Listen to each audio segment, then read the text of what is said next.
On October 1st, 2025, Julius Malema, the leader of South Africa's economic freedom fighters, was found guilty. The counts 1, 2, 3, 4, and 5, you are found guilty as charged. The verdict came from a magistrate court in East London, Eastern Cape, ending a case that had dragged on for 7 years. The story began in August 2018 during the EFF's 5th anniversary rally in Dansani. Thousands of red-clad supporters packed into the stadium. The atmosphere was electric. And then came the moment that will haunt Malema for the next decade. He pulled out a rifle, raised it above his head, and fired a shot into the sky.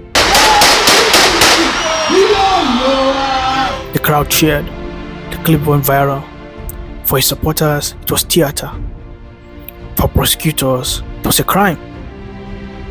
Malema insisted that the gun was a replica, a toy, he called it.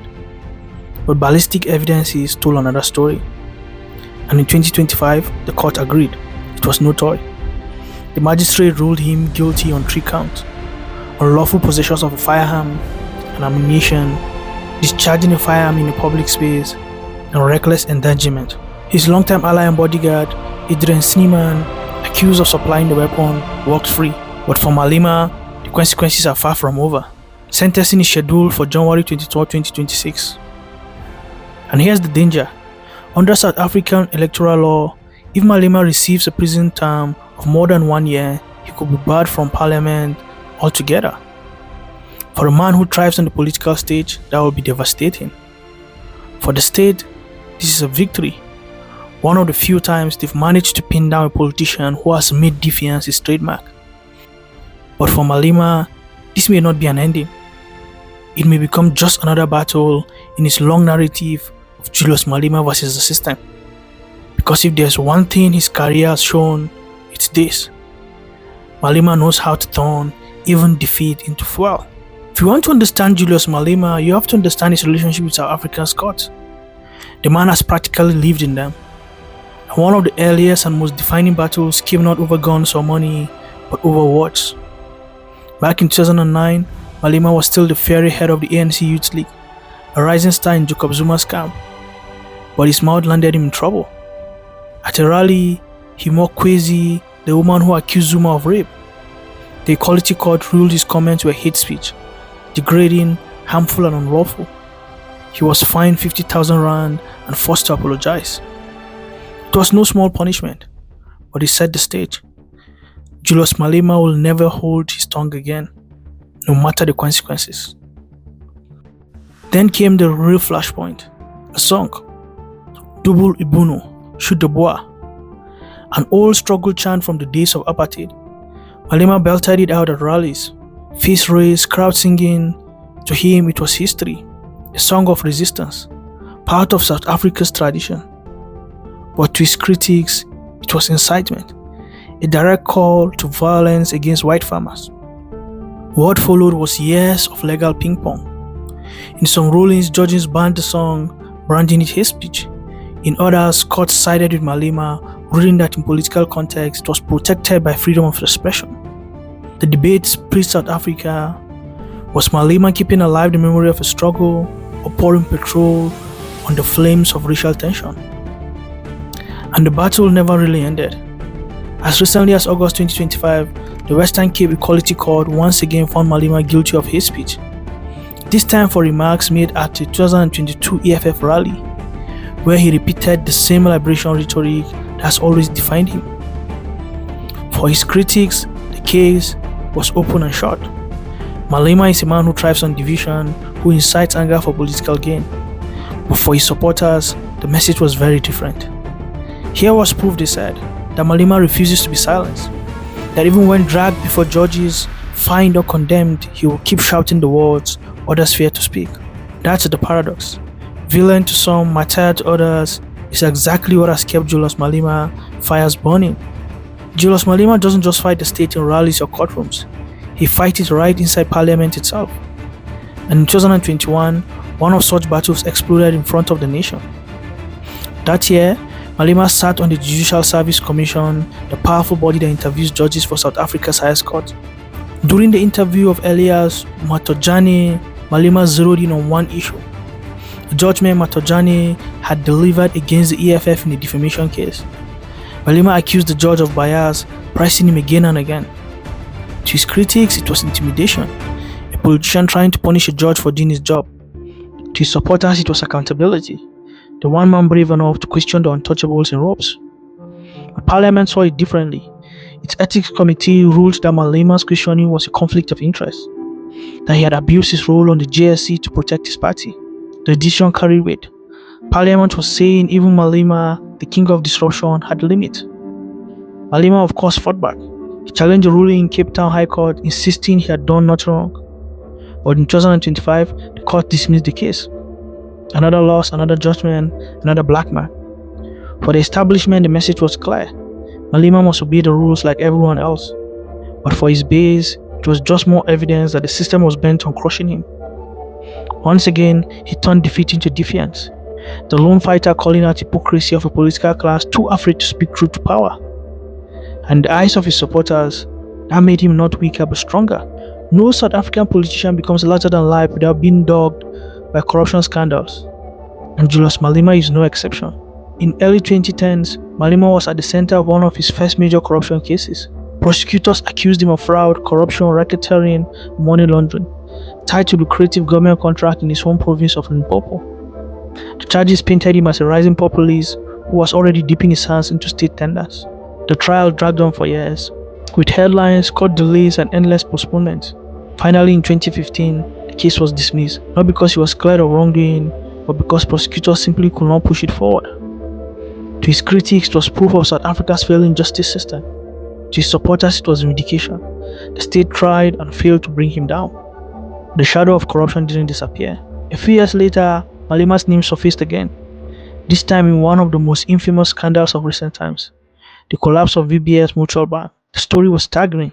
Over 2 billion rand was looted from VBS, much of it from poor rural municipalities that deposited their funds in the bank. Testimony and leaked documents alleged that politically connected figures, including those linked to the EFF, benefited from the looting. Malema's name was mentioned in testimony, but to this day, no charges have stuck. And still, the cases keep coming. Malema has faced a 4.58 million rand money laundering charge tied to questionable financial flows, another case still under dispute. For his opponent, this is an open and short story. Malema is no revolutionary, just another corrupt politician hiding behind radical rhetoric. For his base, it's exactly the opposite. They see it as proof that the system is terrified of him, that prosecutors, judges, and politicians keep throwing cases at him, not because he's guilty, but because he's dangerous to the status quo. And so even corruption charges, the kind that will bury most politicians, become for Julius Malema another badge of survival, another battle that deepens the myth of the man who refuses to fall.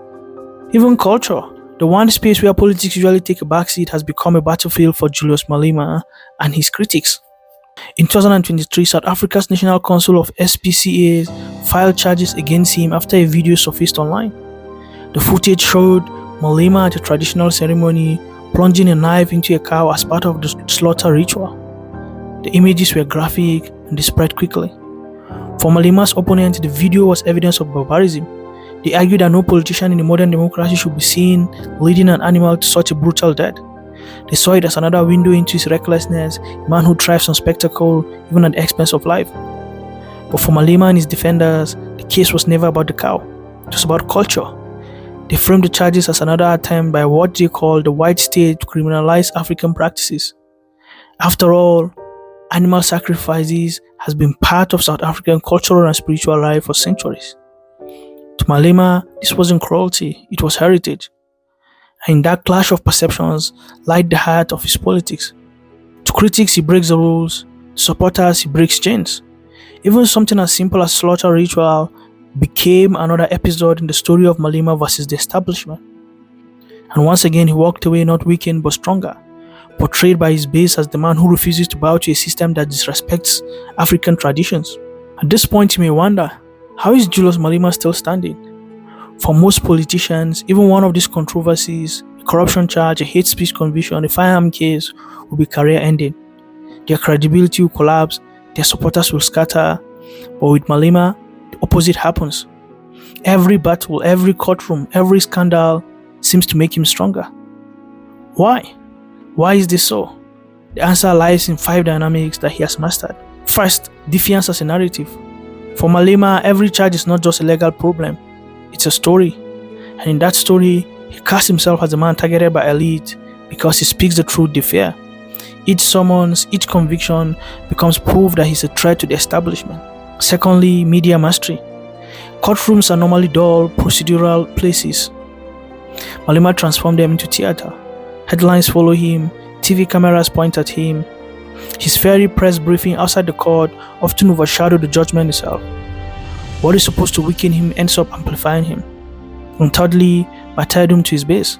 To his followers, these prosecutions are not justice, they are persecutions. They believe the system is out to crush the one leader willing to fight for them. Every case deepens their loyalty. Every verdict makes them feel like they too are on trial alongside him. And fourth, legal agility. Malema is not naive. He knows how to use the law to his advantage.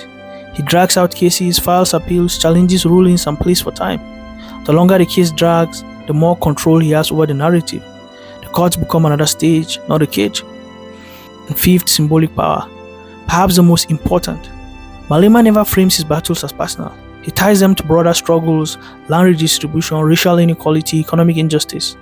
For many South Africans, when Malema stands in the dock, it is not just Malema on trial.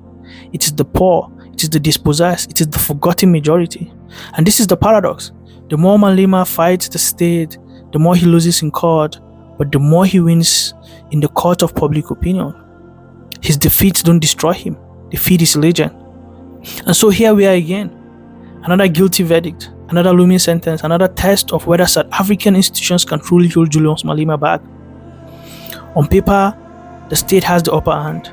Courts can convict him, judges can fine him, parliament can even bar him from holding office if his sentence is harsh enough. But politics is not just about paper, it's about perception. And in the court of public opinion, Malema often turns defeat into victories. Every subpoena, every cross-examination, every guilty verdict becomes raw material for his story. His supporters don't see him as a criminal, they see a fighter, a man standing alone against a system they already distrust. This is the paradox at the heart of Malema's career. The state seeks to weaken him, to contain him, to punish him. Each battle only seems to add to his legend. Each conviction deepens his image as the enemy of the elite and the champion of the poor. So who wins? In the narrow sense, the state may. It can deliver legal judgments, strip titles, or threaten his career. But in the broader sense, in the battle for hearts, minds, and history, Malema keeps coming out stronger. Because every time the state tries to bury him, Malema finds a way to grow. And it may sound strange at first. This last part is a personal reflection, and it may sound strange at first. Julius Malema and Donald Trump may be worlds apart. Politically, they are enemies, or at least they certainly don't like each other.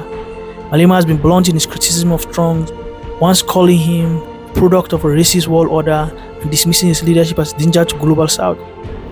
And yet, when you strip away ideology and look at their journeys, the similarities are striking. Both men have built careers not just on politics but on confrontation. Both have turned scandals, court cases, and endless controversies into fuel for their movement. And both have shown a peculiar gift, the ability to transform persecution into power. Take Donald Trump. From the day he ascended the golden escalator in 2015, he was flooded with lawsuits, investigation, impeachment, and criminal indictment. Any other politician would have been buried. Instead, he flipped the narrative. Each case became proof, at least to his base, that the establishment feared him. He told his supporters, "They're not after me, they're after you. I'm just in the way." And it worked. Even after losing the 2020 election, even after facing criminal indictment in New York, Washington, Georgia, and Florida, Trump managed to rebuild his campaign. By 2024, he had done what few thought possible. He returned to the White House. It was in part the persecution itself that made his comeback possible. Now look at Julius Malema. Hate speech convictions, corruption allegations, ethic battles, a firearm conviction that could still end his parliamentary career. Each one should have destroyed him, and yet each time he has turned it into a weapon. Every legal attack becomes another chapter in the story of Malema versus the system. Different continents, different politics, different ideologies, but the pattern is the same. Lawfare fuels loyalty. The very institution meant to weaken figures like Malema or Trump often end up strengthening them. By putting them on trial, the state gives them a stage. By labeling them criminals, it gives them martyrdom. By trying to silence them, it makes them louder. That is why Julius Malema, like Donald Trump, will continue to grow stronger the more he's opposed. That is why the question, Julius Malema versus the South African state, who will win, may not be answered in the courtroom, but in the hearts of the people who see themselves in his fight.